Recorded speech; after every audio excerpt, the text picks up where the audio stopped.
Hello friends, சட்டுன்னு ஒரு evening snacks recipe பார்க்கலாம் வாங்க. ஒரு கப் ரவைக்கு ஒரு கப் தண்ணி ஊற்றி நல்லா கெட்டியாக கலக்கி வச்சுக்கோங்க.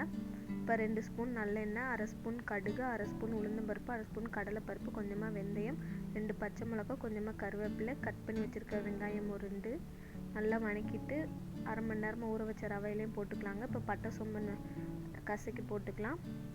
தேவையான உப்பையும் போட்டு நல்லா கலக்கிக்கோங்க. இப்போ ஒரு 3 முட்டையை உடச்சி ஊற்றி அதையும் நல்லா கலக்கிட்டு பணியார சட்டியில் எண்ணெய் ஊற்றி எண்ணெய் காஞ்சதுக்கப்புறமா ரெடி பண்ணி வச்சுருக்க மாவையும் போட்டுக்கோங்க. 2 பக்கமும் நல்லா வேக விடுங்க.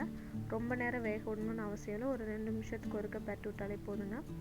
அவ்வளோதாங்க, நம்ம ரவை முட்டை பணியார ரெசிபி ரெடி. நம்ம முட்டை போடுறதுனால பணியாரம் நல்லா உப்பி வருங்க, நல்லா இருக்கும்.